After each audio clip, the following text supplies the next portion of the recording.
Assalomu alaykum do'stlar. Bugungi videoroligimizga xush kelibsiz. Bugungi videoroligimiz juda ham qiziqarli bo'ladi degan umiddamiz. Videoroligimizni boshlashdan avval kanalimizga obuna bo'lib, like bosib, kommentariyada o'z izohingizni qoldirishni unutmang. Bugun siz bilan birga MetaTrader 5 terminalni telefonimizga o'rnatib, brokerdan ro'yxatdan o'tib va ba'zi bir kerakli funksiyalarni o'rgatib o'tishga harakat qilamiz. Xo'p, bo'lmasam telefonimizning brauzeriga MetaTrader 5 deb yozib olamiz va mana ko'rib turganingizdek telefonimizda o'rnatilyapti. O'tmasligi uchun videoroligimizni ozgina o'tkazib yuboramiz va mana ko'rib turganingizdek terminalimiz telefonimizda mana bunday ko'rinishda paydo bo'ladi. Deyarli 20% ishimiz tayyor. Ba'zi bir odamlar tushunmasligi mumkin. Nima o'zi bu? Sizlarga oddiy tilda tushuntirib o'tishga harakat qilaman. Terminal bu sizning ish stolingiz hisoblansa, broker esa sizning mablag'ingiz yoki biron bir tovaringizni dunyo bozoriga olib chiqishga yordam beradi. Bu sohada hech qanday bilimlarsiz boshlagan odamlar faqat pullarni yo'qotishadi, lekin o'qib mukammal praktika bilim bilan siz stabil daromad va katta miqyosdagi pul oqimini boshqara olasiz.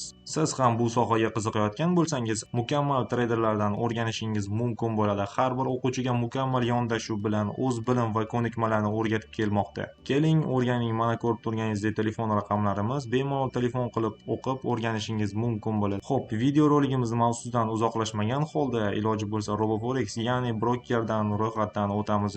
Saytga kirganimizdan so'ng registratsiya yoki открыть торговый счет tugmalari chiqadi. Va mana ko'rib turganingizdek registratsiya bo'limiga o'tamiz.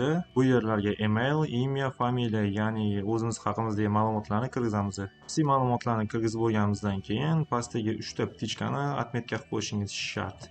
Videoroligimizni qisqa pauzaga qo'yib, shaxsiy ma'lumotlarimizni kiritib bo'lgandan keyin videoroligimizni davom etamiz. Tak do'stlar, shaxsiy ma'lumotlarimizni kiritib bo'lgandan keyin mana bunday bo'limga o'tamiz va bu bo'limda registratsiyani davom etamiz.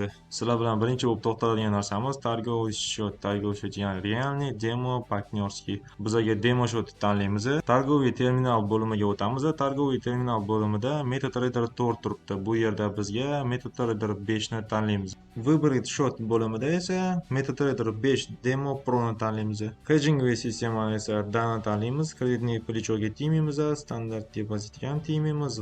Bizga примерно $10,000 demo счет beryapti. Bu esa ma'qul bo'ladi va подтвердить tugmasini bosamiz. Da do'stlar, 99% registratsiyadan o'tdik desak ham bo'ladi va ana endi brokerimizni terminalimizga ulaymiz. MetaTrader 5 terminalimizga kiramiz va plus tugmachasini bosamiz. Tugmachasini bosganimizdan keyin RoboForex deb yozamiz. Mana ko'rib turganingizdek Robo Markets Ltd.